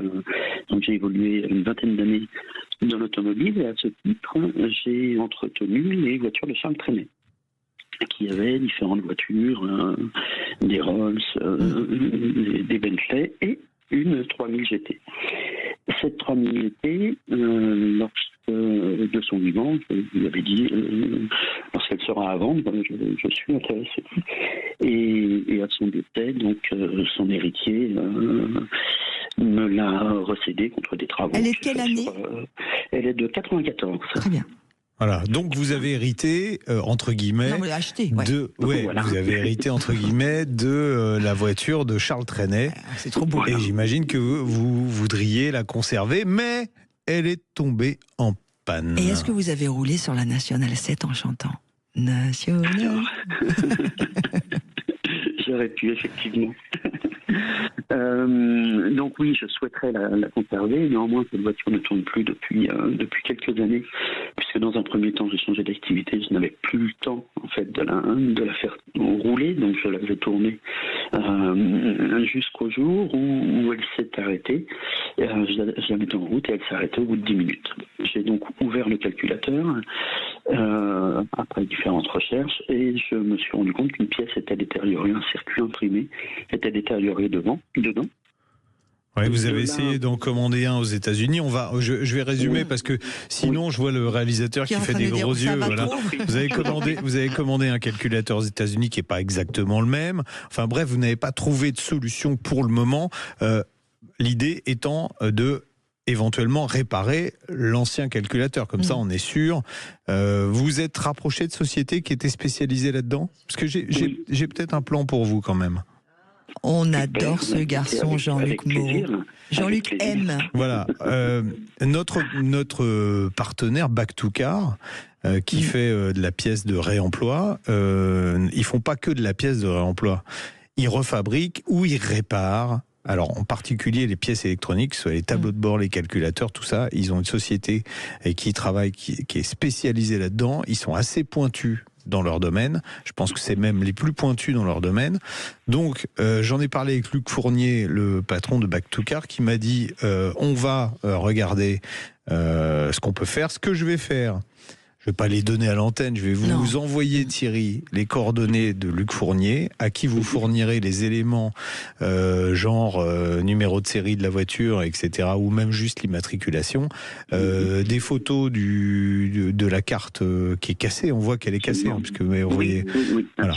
Et je pense que la solution peut être effectivement de refabriquer ou de réparer la carte en question. Oui, très certainement. Oui. Et ce qui serait génial, c'est que cette voiture arrive de nouveau à rouler. Bah oui, d'abord parce que la voiture en elle-même le mérite, et puis son historique le mérite aussi. Quoi. Et puis écoutez, peut-être qu'elle pourrait rouler sur ce genre de route. Non, on l'a pas. Mais tout à fait. Je vois bien, moi. Elle est de quelle couleur ? Elle est de quelle couleur ? Elle est grise. Alors, elle est grise. Sortie, en fait, elle est sortie en rouge et en noir. Oui, rouge. Mais Charles Trenet faisait repeindre toutes ses voitures. Ah oui. Lorsqu'il est à l'achat, en neuve, quasiment toutes ses voitures étaient repeintes. Et donc, il était le seul à avoir une Mitsubishi 3000 GT grise en France à l'époque. D'accord. Vous avez l'ancienne carte grise encore au nom de Charles Trenet ? Ah oui. Il faut la réparer, cette voiture. Oui. Et pour vous, ça c'est petit cadeau du matin. Il faut l'apprendre qu'on aille à Rome à 7. Et c'est vrai que ça donne envie de partir en vacances. Avec la chanson. Et au-delà même de la chanson, moi je trouve que d'abord cette histoire, merci de la partager avec nous. Bon Thierry, on va en profiter parce qu'on a quelques auditeurs quand même. Donc on sait jamais. Ah bon ? Peut-être que parmi eux, il y en a un qui... alors il y en a eu peu en France, mais on sait jamais. Il y a peut-être quelqu'un qui a encore un boîtier électronique complet de 3000 GT, où il y a peut-être quelqu'un qui est un spécialiste de ça. J'imagine que vous avez contacté les clubs et que ça c'est déjà fait. Oui, mais il n'en suffit que d'un, et c'est peut-être celui que je n'ai pas fait. Alors, je rappelle l'adresse mail pour répondre à la demande de Jean-Luc en direct sur Sud Radio pour Thierry. Je participe @Sud Radio. Vous mettez en parle auto et dites réponse au problème de Thierry et de sa Mitsubishi. Voilà. Bon, déjà, je vais vous aiguiller là sur Back to Car. Et puis, et vous savez quoi, je croise les doigts. Je crois que ça, c'est du bois. Je vais toucher du bois aussi. Et on espère vraiment, j'espère que dans quelques mois, vous nous rappellerez en disant ça y est, elle roule. Absolument. Et vidéo à l'appui, hein. Oui, tout à fait. On va faire le maximum, Thierry. On vous embrasse fort. Eh bien, écoutez, également, merci à vous. Merci. Une excellente journée, en tous les cas. Bonne journée, au revoir. On a oublié, Thierry, vous habitez dans quel coin, vous ? Dans le Val-de-Marne. Ah, ok. Île-de-France. D'accord. Oui. Eh bien, écoutez, en tout cas, bon week-end et merci à l'ami Jean-Luc de proposer cette aide. En fait, Jean-Luc, c'est pour ça que tu t'appelles Jean-Luc M. Oui. Tu vois ? C'est ça. Parce que tu aimes et on t'aime. Doudou, c'est bientôt le printemps, ça y est, c'est parti. Allez, on parle auto, on va parler aussi Classic Car dans quelques instants. Ça aussi, on aime. Mais qu'est-ce qu'on aime ? Ce sera les 50 ans de Rétromobile. Sud Radio. Parlons couvrir sur restam.net. Restam présente Sud Radio, on parle auto, Classic Cars. Et on va tout de suite accueillir notre invité aujourd'hui. Romain est avec nous. Romain, qui est le patron Grabowski, directeur de Rétromobile. Voilà, Romain Grabowski, bonjour. Bonjour Romain. Bonjour Laurence, bonjour Jean-Luc. Bon, on s'est déjà fêté la bonne année et on va se voir toute la semaine, donc vous allez en avoir marre de nous, ça c'est sûr. On va fêter, on peut pas en avoir marre de nous, Jean-Luc. Non, c'est pas possible. On va fêter surtout les 50 ans de Rétromobile. Exactement, on fera l'émission les 2 heures en direct la semaine prochaine depuis le stand de Renault. Alors déjà, tiens, on va commencer par le côté pratique. Ouais, tu sais, ça ouvre quand, Romain? Tu sais bien, excuse-moi Romain, tu sais bien comment je suis, mon Jean-Luc. J'aime bien que nos amis qui sont sur la page Facebook de Sud Radio nous disent, est-ce que vous allez venir à Rétromobile? Est-ce que vous êtes déjà venu sur le salon? Et venez nous dire tout le bien que vous en pensez. Voilà, sur la page Facebook. Alors Romain, déjà, le salon, il ouvre quand? À quel endroit? Parce que ça a changé un peu de lieu. Oui, tout à fait. Effectivement, donc on est toujours à Paris, parc des expositions de la Porte de Versailles. On était habituellement sur un dispositif Hall 1, 2, 3, mais voilà, le parc a débuté une série de très gros travaux qui vont durer 3 ans. Du coup, on a déménagé dans le Hall 7. Alors je vous rassure, hein, c'est à 100 mètres à pied, donc ça ne devrait pas bouleverser les plans. Donc on aura 90% de Rétromobile dans le Hall 7 sur 3 étages, 7.1, 7.2, 7.3. Mais Rétromobile grandissant avec les années, ça ne rentrait pas, donc on aura même une petite partie du Hall 4. Voilà, donc au total, sur le périmètre de Rétromobile, parce qu'après j'en parlerai après, mais on a un nouvel événement sur le Supercar, mais sur le périmètre de Rétromobile, on est à 85 000 m². Voilà, ça ouvre mercredi. À quelle heure, soyons précis. Mercredi 10h. 10h00, on ouvre les portes. Voilà, de mercredi à dimanche. Dimanche 19h. Jusqu'à dimanche. Ça coûte combien pour rentrer? Comme ça, on est sûr d'avoir donné les infos pratiques déjà. 21 € en prévente en ce moment. Ouais. Non. On est très vigilant à ce que le salon soit. Alors, il y a des autos très chères, mais en tout cas, l'accessibilité du salon doit être abordable. Donc, on est sur un prix inchangé, 21 € au moment où je vous parle. Et après, c'est vrai que si vous l'achetez sur place, dans les caisses, effectivement, là, on bascule sur un tarif un peu plus cher de 25 €. Alors, qu'est-ce qu'on va y voir? Il y a tellement de choses. On va déjà y voir un truc qu'on a vu partout. Cette semaine, photos, parce que le voyage entre Mulhouse et Paris n'est pas passé inaperçu, puisqu'il y a un train. C'est Rétromobile, mais il y a un train. Exactement, c'est Rétromobile. C'est ça, exactement. L'autorail Bugatti, il y en a eu 88 de produits. Il en reste un qui est conservé précieusement. C'est le trésor de la Cité du Train. Et je crois qu'en 40 ans, il est sorti 3 fois. Donc, il est magnifique. Voilà, c'est un événement qui fait du bruit. Il a fait la une de toutes les télés. Et effectivement, après 3 jours de trajet, convoi exceptionnel depuis Mulhouse, il est arrivé pas plus tard qu'hier à la Porte de Versailles. C'est très émouvant. Il a été déchargé hier. C'est très avec émouvant. Moi, ça m'a camion bousculé. spécifique. Alors, vous allez me dire pourquoi un train à Rétromobile? Mais non, c'est pas ça. C'est parce que, en fait, les moteurs de la Royale qui s'étaient pas bien vendu, on va le dire, qui s'était mal vendu, les moteurs de la Royale, on ne savait pas quoi en faire, et Bugatti a décidé de les monter dans un autorail. Et voilà, c'est comme ça qu'on a eu l'autorail Bugatti, avec 4 moteurs de Royal dedans. D'accord. Un engin qui était capable, je crois que c'est 192 km/h leur record, c'est ça Alors ça, c'était un record, effectivement. En vitesse de croisière, c'était plutôt 140. Mais il faut juste remettre dans le contexte de l'époque. On est dans les années 30. On a ces vieilles locomotives à vapeur. Et à côté, on a cet ovni qui débarque, et l'autorail Bugatti, capable de rouler effectivement à 140 km/h. Donc voilà, ça a laissé des traces. Et c'était vraiment une conception en 9 mois. Vous vous rendez compte, Ettore en 9 mois. Mais il a appliqué ce qu'il savait faire de mieux dans l'automobile sur cet autorail. Ouais. Alors il y aura des Bugatti voitures évidemment autour de cet autorail, mais il n'y a pas que ça comme expo. Il y a plein de choses. Il y a des gens qui pourront dormir. Vous avez des lits pour dormir sur place pour ceux qui veulent voir toute l'expo. Il y a un autre événement d'ailleurs. Excusez-moi Romain, mais on a parlé de l'autorail, mais il y avait aussi la fameuse BMW qui est d'ailleurs en expo à l'extérieur. Ouais. Tout à fait. Effectivement, ça c'est un rêve qu'on avait avec l'équipe. On s'était dit pour les 50 ans, l'expo de nos rêves, si on parvient à convaincre nos amis de BMW, ce serait l'exposition des 7 BMW Art Car. Réunis en France, ça s'est jamais fait. Et du coup, on les a contactés, on a trouvé les bons arguments, ça a fonctionné. Donc on est vraiment très fiers. Donc c'est la collection des 7 Art Car, et la toute première, qui est celle qu'on retrouve sur l'affiche, qui a été designée, imaginée par Alexandre Calder à l'époque. Et celle-ci, effectivement, vous avez encore jusque lundi pour l'apercevoir gracieusement dans la cour de l'hôtel de la Marine, place de la Concorde. Sous une bulle en plastique, pour évidemment pas. C'est pour ça que je voulais en parler, parce qu'on n'est pas dénaturer la voiture. Qu'est-ce qu'on verra d'autre? Arrête-toi, il y a plein d'anniversaires, plein d'expos, plein de. On verra Jean-Luc M. On verra Jean-Luc Moreau, ça je sais. Il n'est pas en expo. François A. Tout à fait. On verra. Honnêtement, il y en aura pour tous les goûts. Je peux vous citer une zone expo vente de véhicules à moins de 30 000 €, beaucoup de youngtimers, pour pouvoir se faire plaisir avec un budget limité, on va dire. Et ensuite, vous allez avoir une trentaine de constructeurs qui seront là. C'est un record absolu, ça s'est jamais produit. Tous les constructeurs français seront là. Vous aurez aussi une très belle exposition sur le thème du rallye avec des personnalités. Vous pourrez repartir avec une photo, une dédicace de Harry Vatanen, de Didier Auriol, entre autres. On aura aussi de la moto, les 100 ans de Bugatti, Ducati, pardon. Oui, les 100 ans de Ducati. Oui, voilà, c'est ça. Il y a beaucoup d'Italiens sur le salon. Donc les 100 ans de Ducati, et qui ont choisi Rétromobile pour ouvrir les festivités de cet anniversaire. Voilà, et également comme j'ai.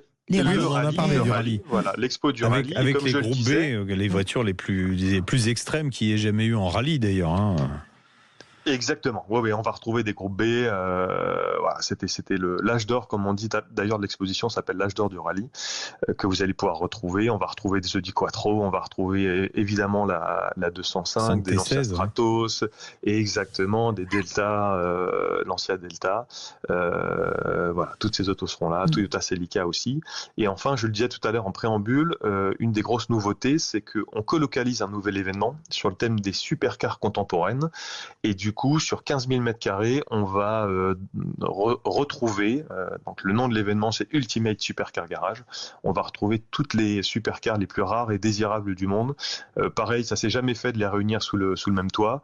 Je pourrais citer Bugatti qui vient, et non pas Ducati, Bugatti qui vient, et qui va faire un lancement en première mondiale. Ils ont dévoilé vendredi une nouvelle auto, et elle n'a jamais été vue. Ça sera un exemplaire unique. Exemplaire unique, voilà. Donc elle a été dévoilée en photo vendredi. Oui, j'ai fait un chèque pour la première déjà. Fois. Tout à fait. À votre nom, Romain. Le chèque. Le chèque d'acompte. Oui, c'est ça, bien évidemment, sur mon compte en Suisse, Jean-Luc, tout à fait. Voilà. Et après, Lotus, Pagani, Maserati, Ferrari, Lamborghini, enfin toutes les marques les plus folles de supercars ont adhéré au projet. On peut parler de la parade? Oui, parade. En fait, on avait. Pour les 50 ans. Voilà, tout à fait. On parle vraiment aujourd'hui d'une semaine de l'automobile passion à Paris. Et du coup, lundi soir, si vous êtes dans les parages, on va partir de l'hôtel du Peninsula, avenue Kléber, avec un cortège d'une quinzaine de Bugatti, d'à peu près toutes les époques, escortés par la garde républicaine. Et on va déambuler dans Paris pour faire des très belles photos avec des journalistes, passer devant le plus beau monument et avant de rejoindre symboliquement la porte de Versailles pour ouvrir les festivités de ce cinquantenaire. On a notre journaliste. Et Sud Radio sera représenté, puisque il y aura Jules Boscherini. On a le papa de Jules qui possède une des Bugatti, qui fera une Bugatti ancienne, qui fera le.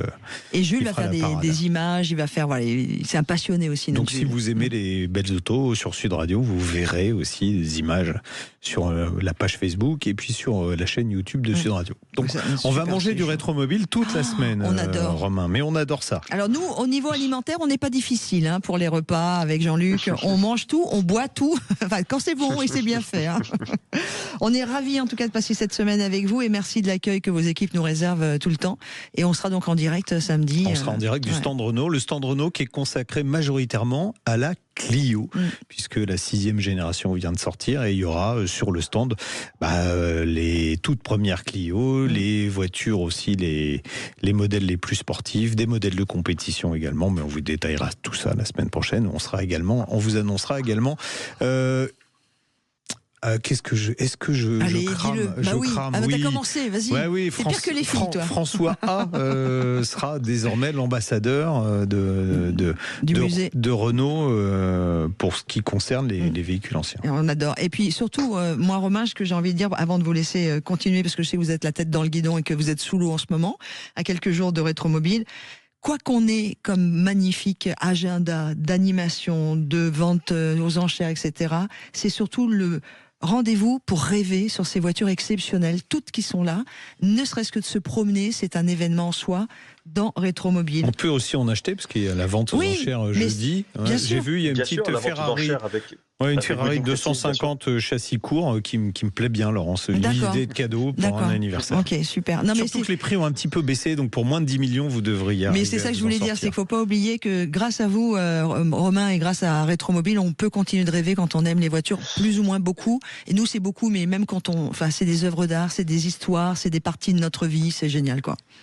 100% de nos choix qui guident l'équipe, on est tous passionnés, 100% des choix, on a beaucoup de chance, c'est aussi une chance que l'on a, mais c'est des choix qui sont guidés par la passion en fait. Voilà. Et donc quand on décide d'une expo, quand on décide d'un nouveau concept, quand on décide d'un nouvel événement comme l'Ultimate Supercar Garage, on n'y va que s'il y a de la passion. Voilà. Donc c'est le dénominateur commun de tout ce qu'on propose, et c'est vrai qu'on s'aperçoit qu'il y a encore 5, 6, 10 ans de ça, Rétromobile était ce qui est normal, surtout un pèlerinage pour les passionnés d'automobiles de collection, mais on s'aperçoit dorénavant que plus largement le public est passionné tout court d'automobile. Oui, voilà. Tout à fait. Et puis de beauté. Et puis on finira cette interview avec Romain Grabowski, directeur du Salon Rétromobile qui va fêter ses 50 ans, par le joli message de Guillaume sur la page Facebook qui dit « J'y suis déjà allé et j'aimerais y retourner. C'est un très beau salon. » Bon week-end et bon salon. À mardi, Guillaume. Merci Romain, à mardi.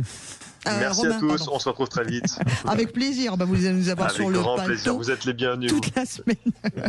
Allez, dans quelques instants, on va prendre le temps de parler d'Oscaro, qui, eux, fêtent leurs 25 ans. Ils sont un petit peu plus jeunes. À tout de suite. Sud Radio, on parle auto, Classic Cars. Avec 10h midi, Jean-Luc Moreau, Laurence Perrault. Et nous sommes avec vous sur le dernier quart d'heure d'On parle auto. On va tout de suite fêter donc un anniversaire. On est en train d'essayer de négocier du temps en plus avec le réalisateur, mais il veut rien savoir. Alors envoyez des messages nombreux pour dire on veut plus une heure de plus.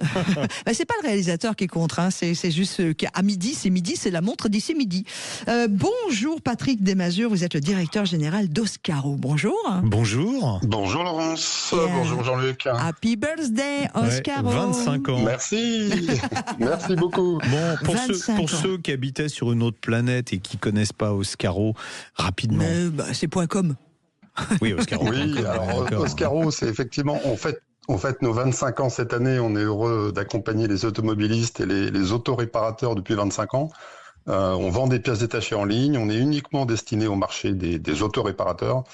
Et si je devais résumer Oscaro, c'est la facilité de trouver des pièces. On tape sa plaque d'immatriculation, on vous propose des pièces. C'est accessible depuis une application sur le téléphone. Il y a 6000 tutos en ligne pour pouvoir savoir comment monter la pièce. C'est la sécurité parce que ce sont des pièces neuves, une sélection de marques. On identifie la pièce qui se monte sur votre véhicule. Et puis surtout, c'est pas cher. Oui, c'est la promesse de CIL depuis 25 ans. C'est ce que j'allais dire. Je me souviens, alors il y a 25 ans, bon, j'étais très jeune, mais je faisais déjà ce métier sur une autre radio.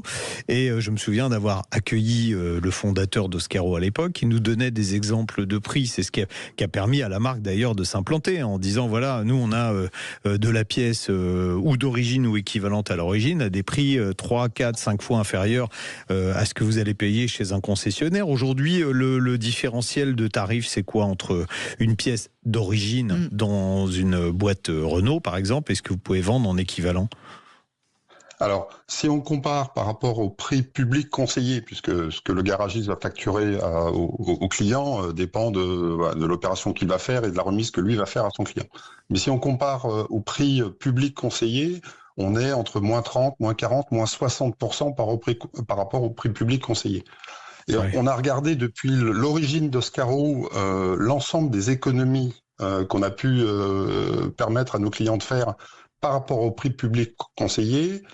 Nos 10 millions de clients qui nous ont fait confiance ont économisé 2 milliards d'euros. Ah, est-ce que vous pourriez travailler pour l'État français ? On peut essayer. 2 milliards d'euros d'économiser.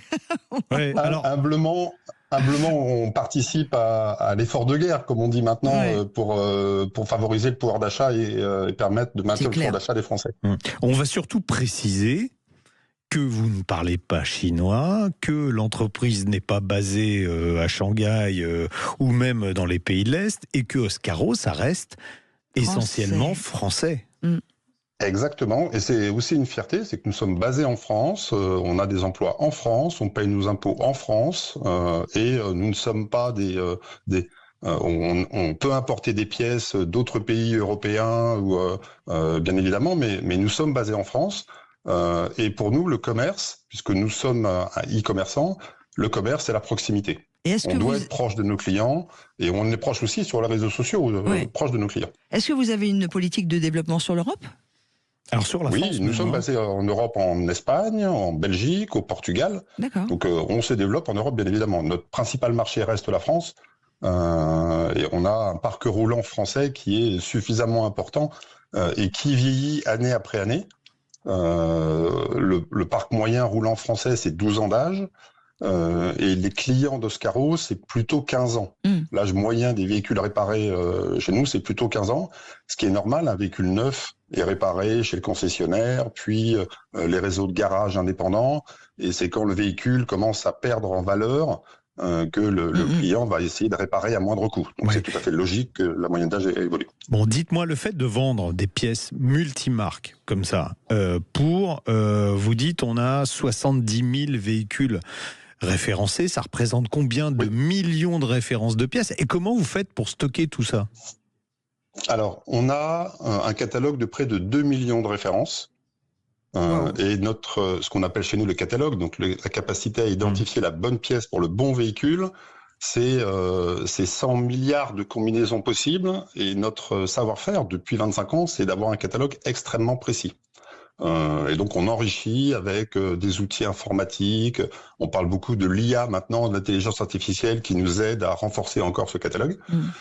Et notre savoir-faire, au-delà du catalogue, c'est la capacité d'aller chercher la pièce chez le fournisseur et de livrer la pièce au client le plus rapidement possible, en quelques jours. Donc on n'est pas sur un service de professionnel pour les garages qui ont une voiture sur un pont et qui ont besoin de la pièce en quelques heures. C'est pas notre marché. Notre marché, c'est les particuliers, les autoréparateurs. Ça peut être des artisans, des gros rouleurs, des passionnés de l'automobile.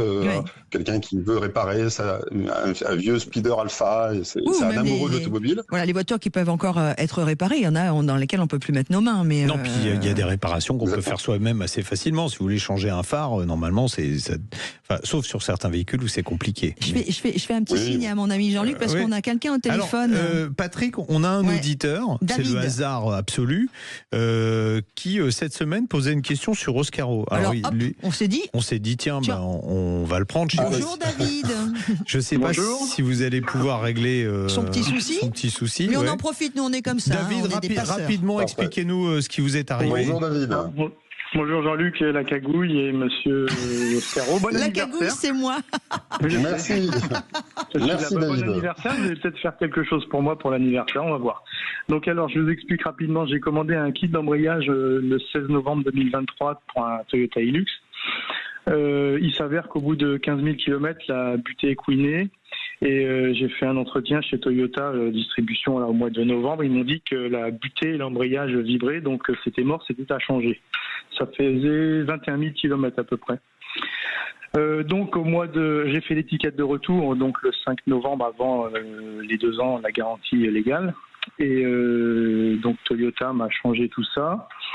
Et m'ont signalé qu'il y avait sûrement un problème de matière parce que le diaphragme était pas tout droit en fait. Je pense que vous voyez ce que je veux dire. Ouais. Et donc le pas cher pour moi m'a coûté plus cher parce que du coup j'ai fait un entretien, enfin j'ai fait l'embrayage chez Toyota plus le vôtre et là jusque là j'ai pas de prise en garantie parce que l'embrayage a été démonté en décembre. Donc un petit peu après la garantie légale. Mais bon, Toyota n'avait pas de... Alors, Patrick, j'ai une question à vous poser. Quand vous vendez, on va prendre l'exemple d'un embrayage qui est une pièce d'usure. Normalement, il n'y a pas de vraie garantie sur ça. Vous garantissez les pièces que vous vendez ? Les mêmes on a la garantie légale, bien évidemment. D'accord. On respecte totalement les obligations Patrick ? Ça y est.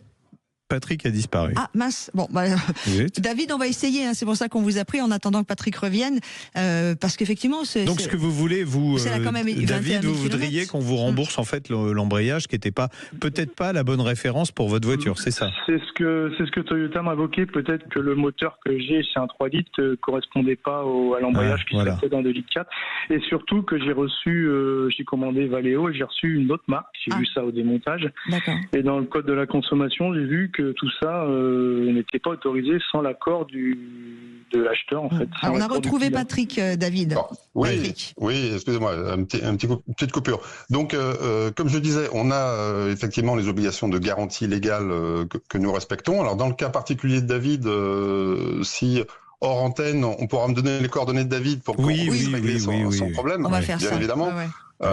Et si ce que j'ai compris, David a respecté les 2 ans de délai de garantie, on n'est pas à une semaine ou 15 jours près par rapport à la date de démontage. On peut comprendre que ça peut prendre du temps, donc on va régler le problème de David. Il semblerait que ce soit un problème de référence, qui soit pas exact. L'embrayage en fait a lâché parce que c'était pas exactement le modèle destiné à son véhicule. C'est vraiment la difficulté que vous avez, quoi. C'est d'arriver à fournir la bonne référence pour le bon véhicule. C'est un truc de dingue. Exactement, on a, comme je disais, 100 milliards de combinaisons et l'embrayage est la catégorie de produits la plus compliquée, la plus complexe, puisque les constructeurs automobiles changent régulièrement de fournisseurs, d'embrayage, plusieurs fois dans l'année. Ils peuvent changer et donc en fonction du moment où le véhicule de David, par exemple, a été produit, il faut qu'on trouve la bonne marque, la bonne référence. Et 2 mois après, sur la même chaîne de production, ça pourrait être une autre référence. Bon, en tout cas. Mais on va régler le problème de David hors antenne. C'est chouette. Vous inquiétez pas. Merci. Un anniversaire, c'est des surprises et des cadeaux. C'est ça, c'est ce que j'allais vous dire. Il y a des surprises et des cadeaux pour les 25 ans. Vite, parce qu'on on a du temps. Bien sûr. Non, c'est bon. On en parlera une prochaine fois. Il y en aura beaucoup. Il faut aller sur le site. Il y en a plein. Super. Merci Patrick de faire mon travail. Allez sur le site. J'adore. Oscaro.com. Bon anniversaire, David. Sous votre accord, on va donner vos coordonnées à Patrick Desmazures, le directeur général d'Oscaro. Et merci d'avoir proposé également ce sujet. Jean-Luc, à la semaine prochaine. Au revoir. À Rétromobile, oui, en direct de Rétromobile. Merci mon Jam d'avoir réalisé cette merveilleuse émission animée par 2 extraordinaires animateurs. Et merci. Écoute, on n'est jamais mieux avec par soi-même. Merci à Aude d'avoir été au standard. Merci à vous sur la page Facebook et vous qui êtes à l'écoute de Sud Radio régulièrement. On vous embrasse. Bon week-end. Sud Radio.